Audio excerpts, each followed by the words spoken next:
तो वगन के इलाके में हम आपको दिखा रहे हैं कि किस तरह का मंजर यहाँ पे है। और गनीमत ये है कि कोई भी गाड़ी जो है यहाँ पर इस सीध में इस वक्त नहीं चल रही थी।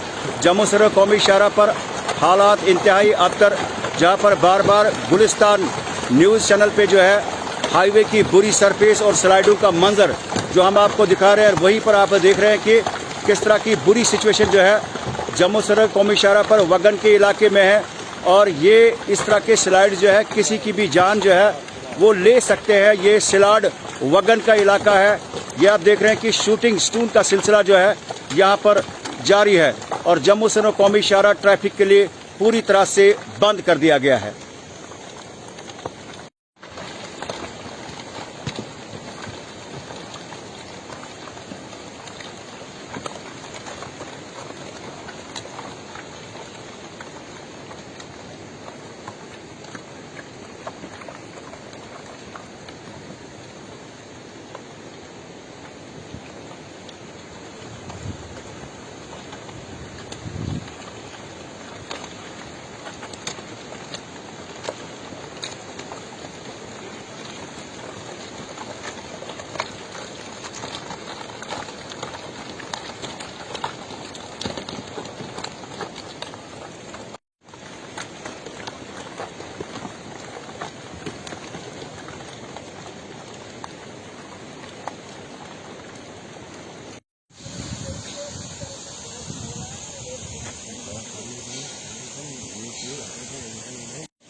चलिए, जम्मू सरहद कौमी शाहराह की कहानी जो है, सच्ची कहानी आप तक हम ला रहे हैं। यहाँ पर सुबह से आज भी जो है ट्रैफिक जामिंग है, जो हम बार बार बोल रहे हैं कि हाईवे की सूरत हाल इंतहाई बुरी है। देखिए, कैमरामैन आपको दिखा रहे हैं, यहाँ पर जो हमारी चप्पल वगैरह जो है वो भी आप देख सकते हैं कि इस कीचड़ में क्या कुछ हालात है। यहाँ पर जमीनी सतह हम आपको दिखा रहे हैं कि यहाँ पर जम्मू सरहद कौमी शाहराह पर आप हालात देख लीजिए कि यहाँ पर इंतहाई बुरी सिचुएशन है, अलार्मिंग सिचुएशन है जम्मू सरहद कौमी शाहराह पर। और जहां पर यह भी माना जा रहा है, देखिए, जो दो कंट्रीज के बीच में जो तनाव है चाइना और भारत के दरमियान, लेकिन उसमें रोड को जो है यहाँ पर साफ रखना जो है वो इंतहाई वक्त की जरूरत है। लेकिन आप हालात देख लीजिए जम्मू सरहद कौमी शाहराह की, यहाँ पर वगन के इलाके में जगह जगह पे ये सूरत हाल है। आप अंदाजा लगा सकते हैं कि जो लोग यहाँ पर इशू उठा रहे हैं कि हालात बहुत बुरी है। और उसके साथ में अगर आप देखें तो यहाँ पर ट्रैफिक हुकाम भी बेबस है, क्योंकि ट्रैफिक हुकाम का काम यहाँ पे ट्रैफिक को रेगुलेट करना है। वर्किंग एजेंसीज कहीं ना कहीं यहाँ पे गफलत की नींद में है। और इस हवाले से जो जम्मू सरहद कौमी शाहराह पर हादसा होते हैं, आप स्लिपरी रोड जो बार बार हम दिखा रहे हैं, स्लिपरी रोड का आप जायजा यहाँ पर देख सकते हैं कि यहाँ पर आदमी पैदल नहीं चल सकता है। और ये सूरत हाल है आम लोगों को, राहगीरों को और रास्ते चलते जो है लोगों को काफी ज्यादा दिक्कतें हैं।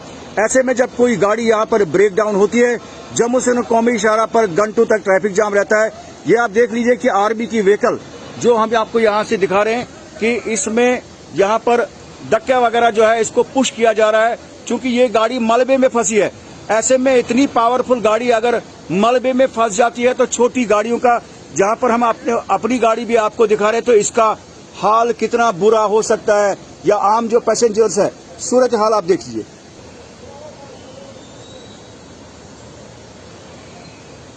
गाड़ी के बीच में तो दिखाना मेरे पैर, हादसे हो रहे हैं, सरफेस इतनी बुरी है, आपने खुद देखा जायजा, आपकी गाड़ी भी फंसी थी। देखें, वहीद साहब, मैं सबसे पहले आपको और आपके इस चैनल को मुबारकबाद पेश करता हूं कि जो आप हर जगह ऐसी जहां पे तकलीफें हैं वहां पे आप पहुंचते हैं और लोगों की मुश्किलात को उजागर करते हैं। आपने बिल्कुल सही मौजू पे ये बात आज छेड़ी है। जैसा कि आप भी जानते हैं कि रामबन बल्कि नाशरी से लेके बानिहाल तक का जो नेशनल हाईवे का ये स्ट्रिप है, ये मौत का ये बहुत बड़ी मौत की एक खाई बन चुकी है। अक्सर हम सुनते हैं हर रोज कोई ना कोई दिलदोज हादसा पेश आता है और कीमती जानें तलक होती हैं।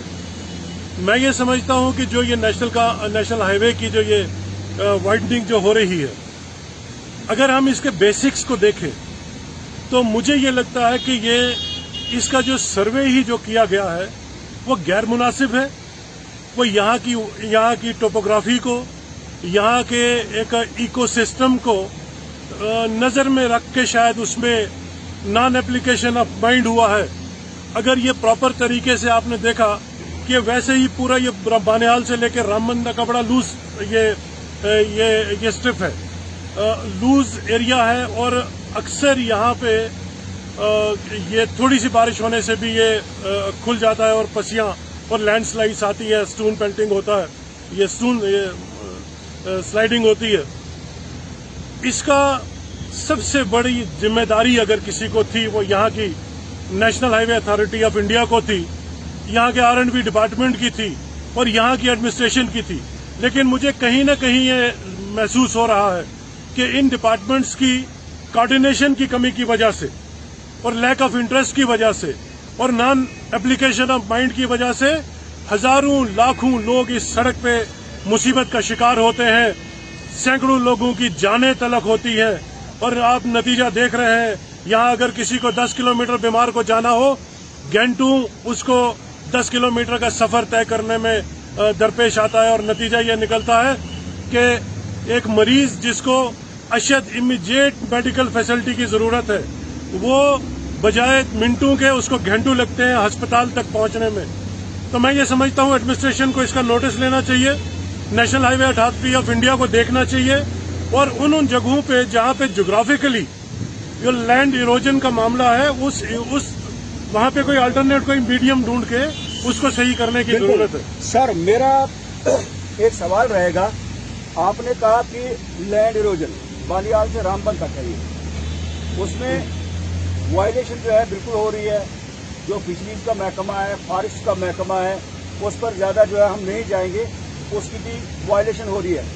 वायलेशन होने के बावजूद भी जहां पर वर्किंग एजेंसी को ये कहा गया था कि आपको एग्जिस्टिंग हाईवे जो है उसकी सरफेस बेहतर बनानी है, आपको ट्रैफिक भी रेगुलेट करना है और उसके साथ में जिस सेक्टर में आप काम करेंगे लोकल लोगों को आप डैम्पिंग के लिए जमीन हासिल कीजिए, वहां पर आपको मलबा डैम्प कीजिए, ना कहीं पे डैम्पिंग यार्ड, फॉरेस्ट की वायलेशन, फिशरीज डिपार्टमेंट बिल्कुल बेबस है और ऐसे में सरफेस भी खराब है।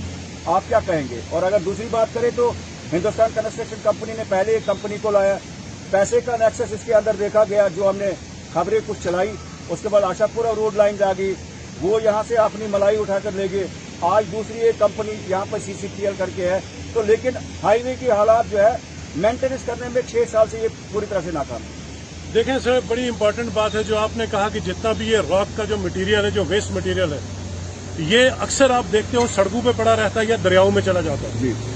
शायद हम लोगों को इस बात का एहसास नहीं है कि ये जितना भी वाटर बॉडीज पोल्यूट होती हैं, हम देहात में रहने वाले लोग हैं और देहाती लोग अपना पानी पीना, अपने कपड़ों का धोना, हमारा जो माल मवेशी, हमारे जानवर या उसके बाद जितने भी वाटर बॉडीज हैं जो पानी के ऊपर जिंदा रहती हैं, उन सबको खतरा लाहक हो चुका है। और यहाँ अक्सर देखा गया है कि वायलेशन है, इसमें कोई शक नहीं। प्रॉपर डंपिंग यार्ड्स होने चाहिए। मैं तो ये कहूंगा, मैं यहाँ की डिस्ट्रिक्ट एडमिनिस्ट्रेशन से गुजारिश करना चाहता हूँ आपके माध्यम से कि वो जितनी भी एनवायरमेंट ये पोल्यूशन हो रहा है, जितनी हमारी वाटर बॉडीज पोल्यूशन हो रही है, ठीक है सड़क तो बन जाएगी, लेकिन जो वाटर बॉडीज का पोल्यूशन, जो आपका डिफॉरेस्टेशन जो हो रहा है, उससे जो खतरात, जो उसके कॉन्सिक्वेंसेज होंगे, शायद वो आज इमीडिएटली आपको नजर ना आए, लेकिन आने वाले सालों में उसके बड़े बड़े खतरनाक नताइज होंगे। वाटर बॉडीज को बचाने की जरूरत है, पोल्यूशन को कम करने की जरूरत है, और जितना भी ये वेस्ट मटेरियल निकलता है दरियाओं में चला जाता है, वो बहुत खतरनाक बात है। मैं देख रहा हूँ चिनाब दरिया में अक्सर वहाँ दिन को हजारों गाड़ियां मलबा जो है वो चिनाब में चला जाता है, उससे बहुत वाटर बॉडीज का पोल्यूशन होता है। मैं आपके माध्यम से जहां एडमिनिस्ट्रेशन को, जहां national highway authority of India को ये पुरजोर गुजारिश करता हूं कि वो इस वायलेशन की तरफ देखें। वहीं मैं नेशनल ग्रीन ट्रिब्यूनल से भी दरखास्त करूंगा, ये उनका काम है। नेशनल ग्रीन ट्रिब्यूनल का ये उनका फंडामेंटल उनका ऑब्जेक्टिव है कि किसी भी तरह का पोल्यूशन, वो चाहे एयर, वो चाहे फॉरेस्ट से रिलेटेड जो वायलेशन हो, वो चाहे वाटर बॉडीज का पोल्यूशन हो या एनवायरमेंटल पोल्यूशन हो, उसका नोटिस लेना। लेकिन हमें ये नजर आ रहा है कि नेशनल ग्रीन ट्रिब्यूनल जो है वो कहीं ना कहीं गफलत की नींद सोया हुआ है। एडमिनिस्ट्रेशन को भी थोड़ा जागना पड़ेगा और national highway authority of India को देखना पड़ेगा, और बाकी जितनी भी यहाँ पे कंस्ट्रक्शन एजेंसीज हैं उनको देखना चाहिए कि यहाँ पे आवाम को इस सड़क से फायदा तो लाहक है, लेकिन कहीं ऐसा ना हो कि उनके आने वाले मुस्तकबिल में उनको और ज्यादा परेशानियों से वो दो चार हो जाए, उस चीज को भी देखने की जरूरत है। चलिए सर, बहुत बहुत शुक्रिया। हाजी सज्जाद शाहीन हमारे साथ बात कर रहे थे। यहाँ पर जम्मू से लोग कौमी शाहरा पर रामबन से लेकर बानिहाल एनजीटी की बात करना चाहेंगे। गहरी नींद में है, यानी नेशनल ग्रीन ट्रिब्यूनल पूरी तरह से गहरी नींद में है। अगर कभी कभार उनकी विजिट भी होती है, लेकिन कोई इफेक्टिवनेस जो है रामबन बानिहाल सेक्टर में उनका आउटपुट देखने को नहीं मिला। फिशरीज महकमा बिल्कुल बेबस, एक लाचार डिपार्टमेंट की तरह यहाँ पर जो है हाथ पर हाथ धरे बैठे हैं। यानी थोड़ी सी कहीं पे पेपर वर्क अगर वो ऑफिस टू ऑफिस करते हैं, लेकिन उसका कोई इम्पैक्ट जमीनी सतह पे नहीं है। यहाँ पर फिशरीज डिपार्टमेंट की भी पूरी तरह से धज्जियां उड़ाई जा रही है। इतनी वायलेशन, महकमा फॉरेस्ट्री और सोशल फॉरेस्ट्री का जो अहाता आता है वहां पर भी जो है पूरी तरह से वायलेशन की जा रही है। यानी गर्ज ये कि एक नेशनल प्रोजेक्ट को पाई तकमील तक पहुंचाने के लिए आप कई डिपार्टमेंटों को रौंद कर चलने के बावजूद भी आपकी रामबन बानिहाल सरफेस जो है वो इंतहाई बुरी है। और यहाँ पर कई लोगों का ये मानना है कि अप्रोच की बुनियाद पर अगर इस तरह की वायलेशन होगी तो मुस्तकबिल में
फिर बोलो, फिर यहाँ से फिर ले जाओ वहाँ से फोटो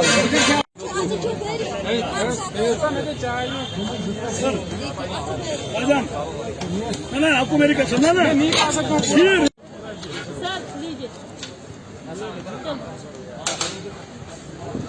बोले मुझे बोले बोले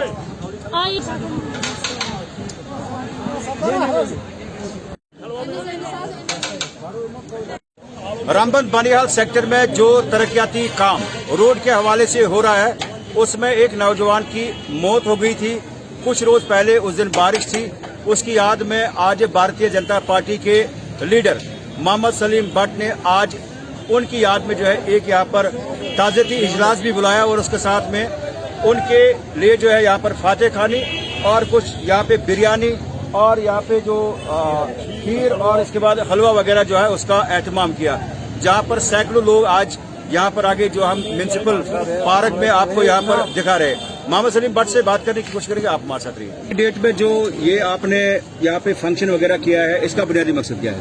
सर, इसका बुनियादी मकसद हमारा एक ही है।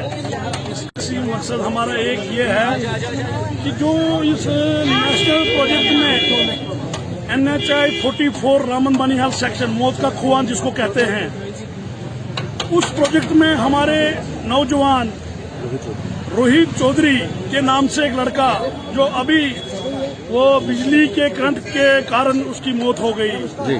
तो इस मौत के कुएं में बहुत सारी ऐसे जाना जाया हुई।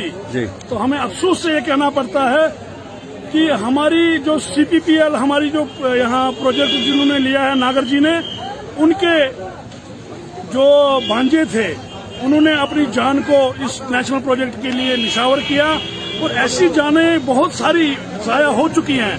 तो हम अल्लाह से ये दुआ करते हैं कि ताकि उसकी जो ये होता है आत्मा को शांति मिले, उसकी आत्मा को शांति मिले। उस पे हमने ये उनका एक दिन मनाया कि जिन लोगों ने, जिन नौजवानों ने इस नेशनल प्रोजेक्ट में अपनी जानें भी निछावर की, जिन लोगों का ये ख्वाब है कि ये रामन बानियाल जो सचिच है इस पे काम बढ़िया सा हो और ये बहुत से जल्दी इससे छुटकारा हमें मिले। मेरे रो कौमी शहरा पर रियासत के आम नागरिक भी जो है अपनी कीमती जाने गंवा रहे हैं। रामबंद में टेम्पो में 9 लोग चले गए। जी। कल की डेट में चमलवास में एक शख्स ने पंपोर के इलाके में उसने अपनी जान गंवाई। मुर्गू से बड़ी गाड़ी जो है वो नीचे चली गई। मकड़कोट के 2 नौजवानों ने जान गंवाई। वर्किंग एजेंसीज रोड की सरफेस को मेंटेन नहीं करते हैं पिछले 5 साल से। सर, जब कोई पेशेंट को, किसी को जब पेट चीरते हैं, नॉर्मल एक बात मैं आपको बताऊं, कोई आदमी बीमार हो जिसको पथरी हो पेट में, उसको जब पेट खोलते हैं, जी। पेट जब खोलते हैं तो उसको कुछ टाइम दर्द तो रहता है। जी जी। वही हाल है इस रामन बनियाल स्ट्रेच को, क्योंकि अभी काम जोर से चल रहा है। नागर जी जो CPPL कंपनी है रामन बनियाल जी। जो काम कर रही है, खुद उस पर सुपरविजन कर रहा है नागर जी, उसकी वसादत से काम हो रहा है। जो पिछले HCC नहीं कर पाई, उसके बाद दूसरी एजेंसी आई आशापुरा, वो भी नहीं कर पाई, अब तीसरी एजेंसी है। इसको चुनौती भी है और मुझे पूरा उम्मीद है कि जो CPPL हमारी कंपनी है वो इसको, इस प्रोजेक्ट को बहुत जल्दी तैयार करने में। मगर मेरा एक सवाल रहेगा, आप भी एक ठेकेदार है, आप लोकल ठेकेदार, आपको पूरा राइट है, आपको पूरा हक है, रामबन जिला में आप काम कर सकते हैं, जो भी लोकल ठेकेदार है। लेकिन मामला ये है कि हाईवे की सरफेस टेंडर में शामिल है, आप काम भी कीजिए। उसके बाद डंपिंग यार्ड में जो है मक आप वहां पे डाल दीजिए, लेकिन हाईवे की सरफेस को भी जो है टेंडर में शामिल है कि उसको भी मेंटेन करना है। हादसे जो हो रहे हैं, लोगों का मानना है बड़े बड़े डिचेज है, खड्डे जिनको हम बोलते हैं, तो उसमें जब गाड़ी का टायर जाता है वो भी एक कारण बनता है हादसे का। HCC ने इतना करोड़ रुपए जो है इस पर लगाया कि इतना काम हुआ है, उतना काम नहीं हुआ जितना कि पैसा पेपर वर्क पे दिखा है। आप भी एक मेन ठेकेदार है, लेकिन हाईवे का क्या आप मानते हैं कि सरफेस ठीक होना चाहिए, लोगों की कीमती जानें बचाई जा सके? ये जो आप बता रहे हैं रोहित, जो एक छोटा बच्चा जो है, इस पर भी लोगों को काफी अफसोस हो गया कि ऐसा नहीं होना चाहिए कि हाईवे में जो है काम बेहतर चले, लोगों की जानें बचे।